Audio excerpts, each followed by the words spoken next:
Oh, sympa. Salut! Aujourd'hui, je vais vous parler d'infogrammes.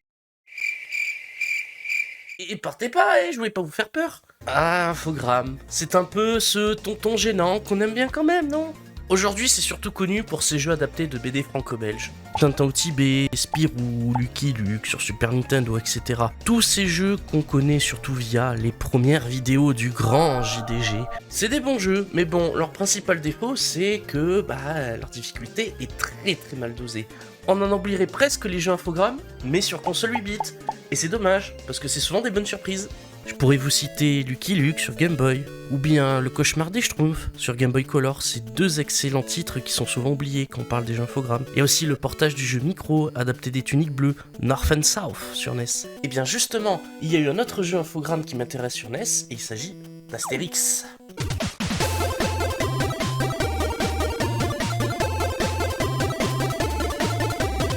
Alors déjà oui, le jeu il s'appelle Astérix, tout court. Pas Astérix la grande aventure, pas Astérix contre les CRS, juste Astérix.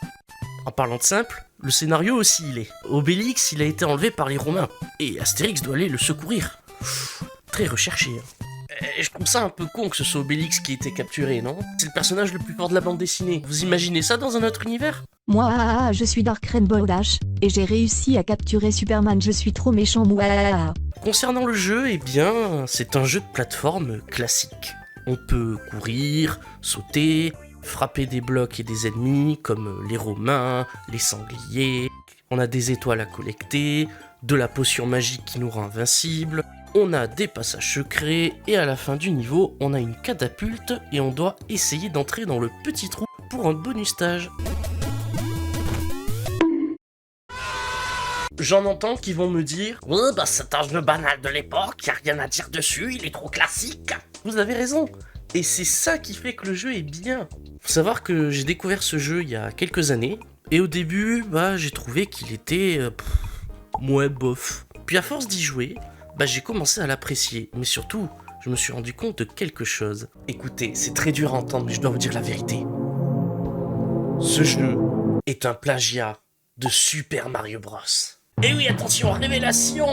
Les étoiles remplacent les pièces, la potion magique, l'étoile d'invincibilité, la catapulte à la fin du niveau, c'est le drapeau, les blocs à casser, là c'est juste évident en fait. Bon, c'est vrai que c'est pas très original, effectivement, mais c'est bon signe quand même. Ce qu'ils ont fait, c'est que au lieu de s'embêter à créer un jeu à partir de l'univers d'Astérix et de se casser les dents sur un truc beaucoup trop ambitieux pour la taille du studio, les développeurs ils se sont concentrés à faire avant tout un bon jeu et ensuite ils ont mis un skin Astérix dessus. C'est pourquoi d'ailleurs il paraît classique et simple, parce que ça aurait pu être n'importe quelle licence dessus. Bien sûr, c'est pas le seul à faire ça dans le jeu vidéo. Je pourrais vous citer de nombreux jeux à licence qui ont fait pareil. Mais je vais pas le faire parce que, j'ai la flemme. Alors d'ailleurs, on peut se rendre compte de la banalité du jeu simplement via les niveaux. On a la Gaule, c'est le classique niveau des plaines vertes de tous les jeux de plateforme. On a l'Helvétie, le monde enneigé, avec ses bonhommes de neige. C'est dans quel tome, celui avec les bonhommes de neige démoniaques? Il y a aussi le camp romain, avec des aigles à ressort. Ouais, allez, c'est bon, moi je lâche l'affaire, On a aussi l'Hispania, qui a la même musique hivernale que l'Helvétie.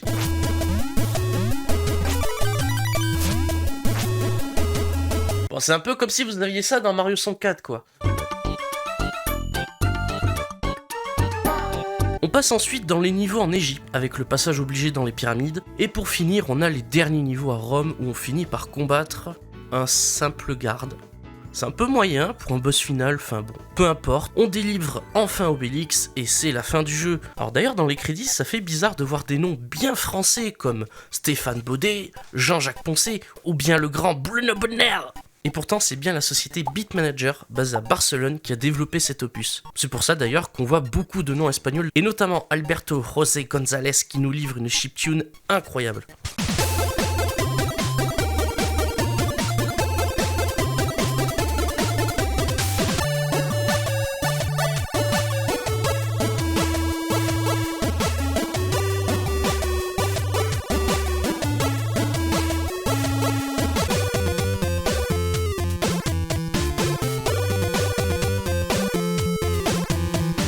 D'ailleurs, il y a eu aussi une version Super NES et Game Boy.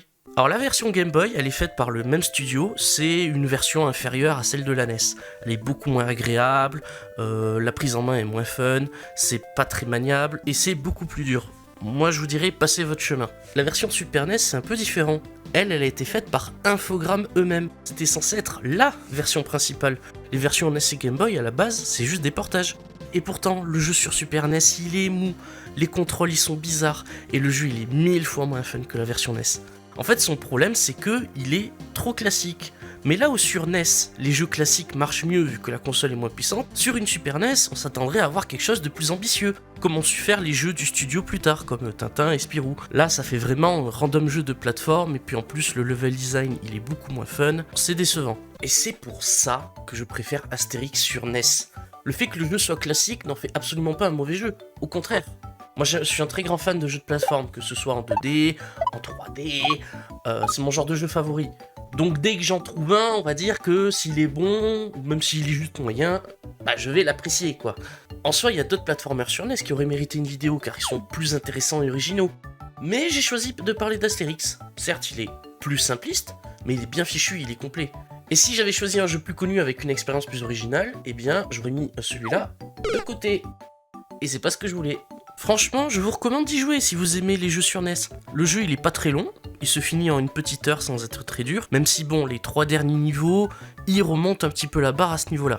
D'ailleurs, pour tous les aficionados de la collection et du support physique, eh ben, vu que c'est un jeu assez commun et qui s'est bien vendu, eh ben, vous pouvez le trouver pour pas cher. Et ça c'est bien. Et surtout, là je vous ai parlé d'un jeu qui est une exclusivité européenne. Parce que d'habitude sur NES c'était des jeux soit japonais, soit américains, mais très rarement des jeux européens, faits pour le marché européen. Ça c'est venu après. En tout cas, merci à tous d'avoir vu cette vidéo. N'hésitez pas à mettre un commentaire en dessous, c'est très important pour moi. Vous pouvez aussi vous abonner à ma chaîne, aussi rejoindre mon Discord. Et je vous dis à bientôt